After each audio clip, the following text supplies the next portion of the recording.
राष्ट्रीय एकता और अखंडता और भारतीयता, मैंने शुरू में कहा कि ये बड़े शब्द है, लेकिन हमें जीने के लिए संविधान इसका अधिकार देता है और अनुपालन के लिए विवश भी करता है। लेकिन हम सभी संविधान को आत्मर्पित न करके अपने अपने जाति धर्म को आत्मर्पित करके जीते हैं। संविधान में इसका कोई जगह नहीं है। आप नितांत व्यक्तिगत रूप से अपने अपने धर्म और आस्था के आचरण के लिए बाध्य हैं, लेकिन जो ही दूसरे के सापेक्ष आपके व्यवहार की बात आती है, आप अपने व्यक्तिगत चीज़ों का आरोपण नहीं कर सकते। हम ये इसका निषेध है। हम जो धर्म मानते हैं वो हमारा पड़ोसी भी माने, जरूरी नहीं।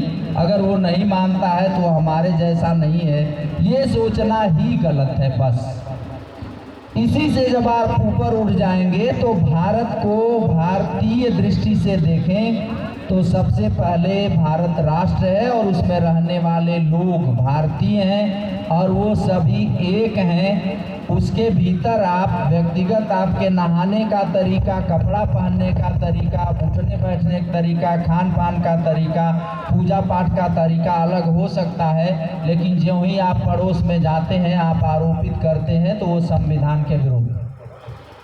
हम जहाँ जाते हैं हम अपने और वहाँ के बीच तालमेल बैठाते हैं। संविधान का मतलब ये कि हम हिंदू मुसलमान होने से पहले भारतीय हैं।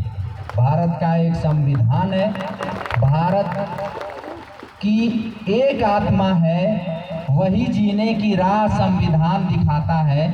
और ये बात बताने के लिए आज आज़ादी के 75 साल बाद ज़रूरत पड़ रही है। इसका मतलब कि हम संविधान नहीं, हम लोग अपने अपने रीति रिवाज, परंपरा, जाति जनेऊ को जीते हैं। हमें संविधान को जीने की कोशिश करनी चाहिए। तो पहले तो ये स्थापना ही करनी चाहिए कि सभी मनुष्य बराबर हैं। यही भारतीय संस्कृति में जब हम बात करते हैं तो हम बचपन से पढ़ते आए हैं सभी मनुष्य बराबर नहीं है। समस्या यहाँ खड़ी हो जाती है। एक तरफ परंपरा में है कि सभी मनुष्य बराबर नहीं है, बराबर मान के कोई व्यवहार ही नहीं करता है। हर गांव हर मोहल्ले में ये बात पाई जाती है, वो बड़े वो छोटे हैं।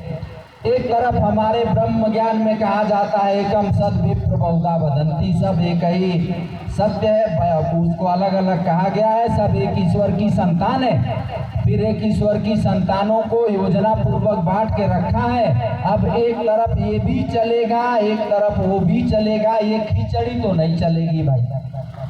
हमारे संविधान की सबसे बड़ी दिक्कत यही है कि हम अपनी परंपराओं को जी रहे हैं और कमोबेश उन परंपराओं को कम से कम संवैधानिक संरक्षण नहीं होना चाहिए। संवैधानिक संरक्षण संविधान के निमित्त चलने में ही होना चाहिए, ऐसा मेरा मानना है। संविधान के विरुद्ध किसी को जाना नहीं चाहिए। तो जो भारतीय है उसके नीचे सब है, लेकिन वो हमारे ऊपर हो जाता है। जब हम दूसरे भारतीय के पास जाते हैं तो हम अपना भारतीय बन के नहीं जाते हैं कि हम इस भारत के नागरिक हैं। हम जाति बन के जाते हैं, हम धर्म बन के जाते हैं। हम उससे अलग नहीं कर पाते एक दूसरे के सापेक्ष कि ये भारतीय है, पहले हमारा भाई है, हम सब एक ही ईश्वर अल्लाह की संतान है। हमको आपस में अलग नहीं हुआ, ऐसे ही है जैसे एक पिता के 4 भाई हैं। तो 4 भाई जब कोई संकट आता है तो कभी कभी एक हो जाते हैं, कभी कभी मजा लेने लगते हैं। दोनों समाज में देखते ही होंगे, कभी भाइयों में प्रेम है तो बाहरी वालों के विरुद्ध वो एक होते हैं, और कभी उसमें एक को आनंद आता है कि चलो ठीक है पड़े संकट में। तो हमारे भीतर ये भाव नहीं होना चाहिए, चाहे हमारे घर में हो चाहे हमारे देश में हो। तो जब पूरे देशवासी एक ही भारतीय संस्कृति के हिस्सा हैं, तो अगर इतने इस क्लब के द्वारा इतने बड़े आयोजन और इतने जगाने का क्या मतलब हुआ अगर आप लोग अभी भी अपने जहन में भारतीयता को न ग्रहण करके बाकी अपने अपने जाति धर्म के हिसाब से व्यवहार रखते हैं। वो अपनी जगह है, वो आपकी परंपरा है, आप अपने लिए स्वतंत्र हैं। लेकिन जब आप दूसरे को दिखाने लगते हैं कि हम इस वजह से श्रेष्ठ हैं कि हम ऐसा जीते हैं, ऐसा पालते हैं, ऐसा मानते हैं, ये बात बहुत गलत है मेरी नज़र में। आप अपना अपने पास रखिए बस। दूसरा जैसे जी रहा है उसको लिए वही सुख है, वो जो पहन रहा है उसका वही अपना उतना ही महत्व है, उसका भी जितना आपका है। पहनावे से श्रेष्ठता, बनावे से श्रेष्ठता, ये बहुत गलत है मेरे विचार में। और यही संविधान की आत्मा है कि पहले हम सभी एक ही हैं। फिर दिक्कत कहाँ होती है?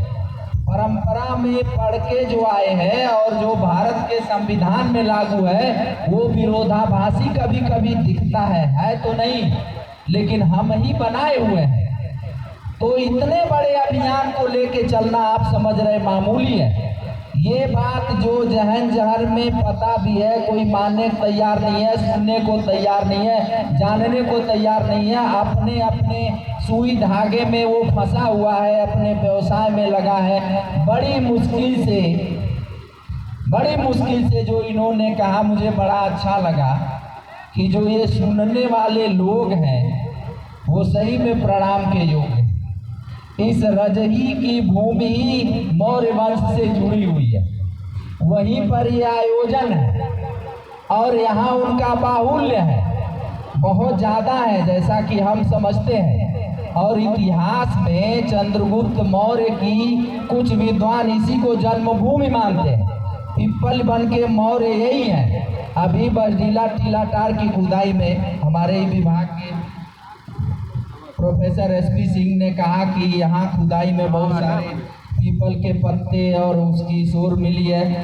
तो इस विचारधारा की पुष्टि होती है कि यही जो रजही राजधानी, ये बसडीला वगैरह का इलाका है, ये पीपल वन के मौर्य हैं, पश्चिम में शाक्य हैं और दक्षिण में रामग्राम है। ये एक मान्यता है। इतिहास में बहुत सारी चीज़ें तथ्य के सापेक्ष हैं और जब नए तथ्य मिलते हैं तो विचार परिवर्तित होते हैं। लेकिन एक विचार ये है कि ये रजही पीपल वन के मौर्य लोगों का, तो उसमें जब आप अपने ही जगह पर अपने ही, अब फिर देखिए, एक तो मौर्य लोगों का है, दूसरे जिसके लिए आप यहाँ आयोजन किए हैं उसमें कितना बड़ा योगदान है मौर्य वंश का। भारतीय संविधान में, राष्ट्र के ध्वज में, राष्ट्र के प्रतीक में, राष्ट्रीय पशु में, राष्ट्रीय पक्षी में, राष्ट्र के जो सबसे बड़ा सम्मान है उसमें, तो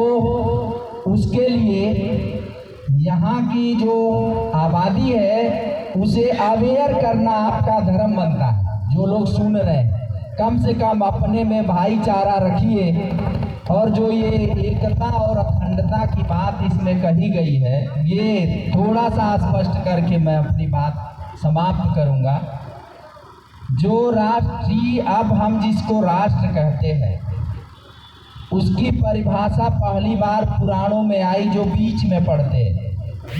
उत्तरम यत् समुद्रस्य दक्षिणम यत्र भारत, दक्षिणम यत्, उत्तरम यत् समुद्रस्य दक्षिणम यत्र हिमालय, भारतम यत् संस्कृति भारती नाम, ऐसे श्लोक मुझे थोड़ा सा भूल रहा है। हिमालय के दक्षिण का और समुद्र के उत्तर का जो हिस्सा है वो भारत है और वहाँ के रहने वाली संतति भारतीय है, ये उसका अर्थ है।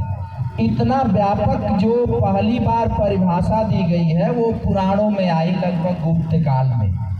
वो कागज में है। उस दो ही काल प्राचीन भारत में ऐसे हैं जिसमें थोड़ा भारत बड़ा है। एक गुप्त काल है 300 ईस्वी में, आज से लगभग 1700 साल पहले, और उसके पहले मौर्य काल में, आज से लगभग 2300 साल पहले जो भारत था सम्राट चंद्रगुप्त मौर्य के समय में, उसमें आज 8 देश हैं।